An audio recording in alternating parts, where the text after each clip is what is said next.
So, what's the plan?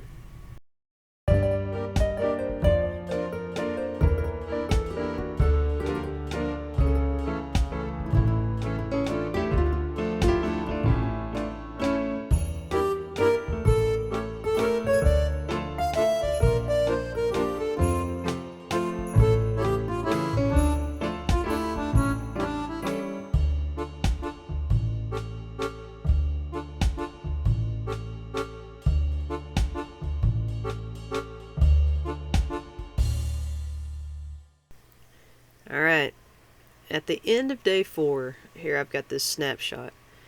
We were going over how I was arranging the material. So we have the original fabric, and then we have the new cache of fabric. And it became obvious that I was not going to be able to fit all this in my office. But don't think that I did not attempt. So that was the first thing. I already had a lot of fabric from the new stash bagged, and I was going to try to rearrange my office and see if I couldn't get this material in here in my little office area, which is only 45 square feet, and it's already stuffed full of things. And so I had to move my sewing machine area, my workspace, here in the corner of the room. And I was looking at it, and I thought, well, I've got this rolling cart with totes on it. I've got this plant. Where am I going to put this? And I decided that I was going to move the plant, and I was going to make the rolling cart go over to another space in the bedroom closer to the office. So instead of having it right here and everything, and just start from there. I was going to put fabric in here so that I can go through it piece by piece. I was going to put all the material into bags and then just kind of take it a bag at a time in my processing. So this is just, I need to encapsulate it and then kind of work on it later. The main goal is that here on the end of day 5, I want to have the living room totally void of any sewing material. So I want to get the living room totally reset by the end of this process. And I am working really hard to get this done quickly. Because, well, you guys know. If you've been watching the other videos, you guys know. So on the beginning of day 5, first thing I did was move that plant. And then everything, all the fabric was in bags. Everything was capsulated. I've got a box ready to go. And I've got the sheets, the corners tied up on the sheets. See, there's the plants. Here's material ready to go. And I haven't touched this new portion of the stash. Maybe lightly. I've got a few bags in there I think I could snatch up and put into storage. But here we go. This is the start of how the living room is going to be. And I've got my bags ready, and I mean just poised for action. So see, just in case anyone's curious, this is what's behind the rolling shelf. Alright, so there's my sewing table. But I have now put the lighter weight banker boxes of fabric there. And then this is just one box deep. So after that box is the wall. So it's just that layer of boxes. Loose things on the top that haven't been fully configured. But you can see everything's labeled. I know where everything is. I've actually got a clipboard that has like an answer key. Tells me where each one of these boxes is at. So if I'm trying to find something fast, I could go to my reference key on the clipboard. And maybe one day we'll make a video showing that. So starting out, up here on this rack, I've got these 7 bags of fabric and also 2 large bags of thread. Now here we go. This is how it looks before. You know, we got floor space. I've put a large heavy-duty box here, and the first plan is to start laying a good foundation. So I've got to put good weight in this box. So I do that with these kitchen bags stuffed full of the fabric. And so we got the encapsulated bags of fabric, and I start off with that. And what I'm doing here is building a base. I've actually got some engineering background. I'm not a professional engineer, a PE, but I went to university and I have a lot of engineering classes under my belt. And if it means anything, I've got several family members that are engineer minded and got the knack. Any Dilbert fans out there know about the knack. So definitely a person that has that.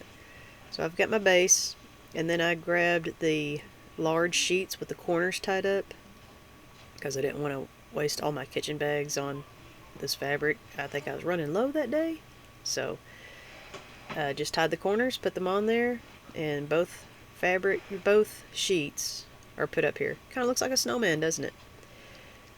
And what I did next was start bringing in the smaller stuff. So the large stuff's in place, got my foundation, and now I'm kind of building around that. So the smaller totes, the things that were in small bags. Some of the bags were like those bags that comforters and sheet sets come in. And those were real handy. They have like the zipper flap on the edge. Those were already pre-existing in this, and I kept those. I didn't throw those out whenever they came in with the stash. But look at how massive this thing has already gotten. The pile is already bigger than me.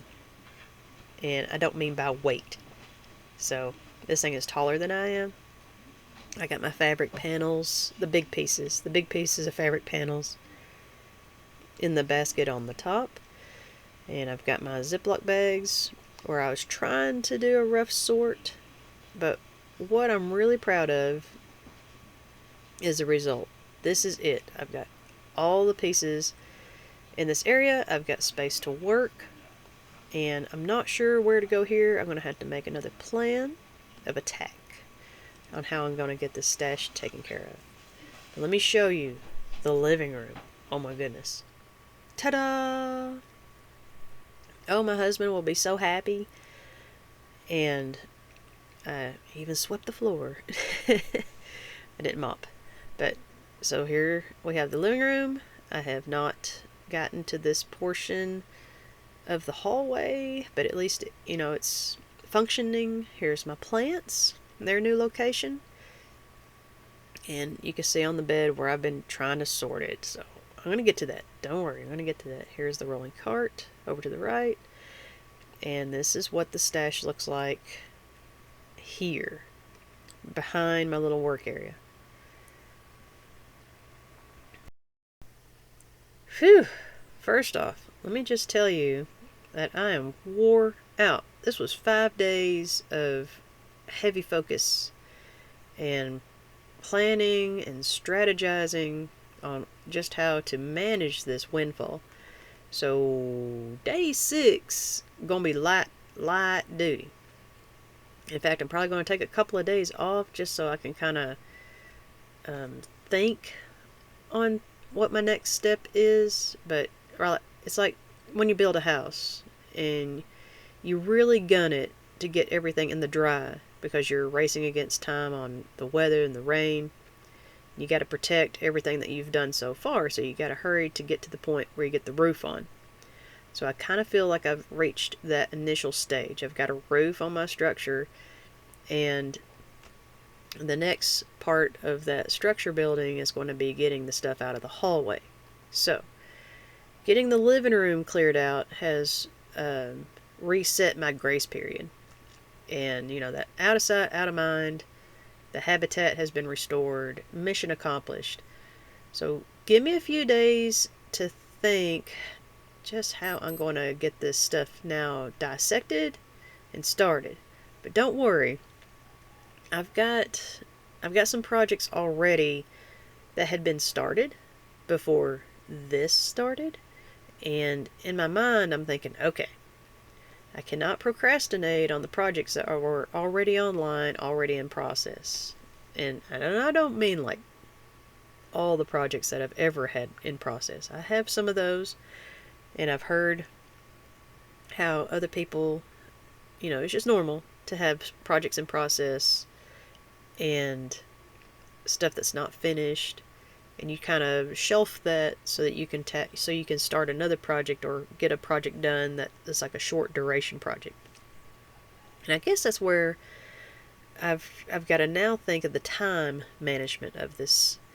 I have to run a house. I have to get my house clean. I have to continue to do farm chores. I have to make sure my kids are keeping up their grades in school and they feel loved. And my husband, got to make sure he doesn't feel, neglected, make sure he feels, loved. So there are other duties that I'm having to satisfy over, when it comes to time commitments. And so the fire is out. And now it's going to be figuring out when I'm carving out time for the sewing. But for the next couple of days, I'm going to take it easy. I need to let my brain rest. And I'm going to, my heart says I need to go ahead and finish up some of the projects that were online before all this happened. So that's what I'm going to be doing. Give me a few days to kind of catch up and present to you a better video later on. Thanks guys for watching.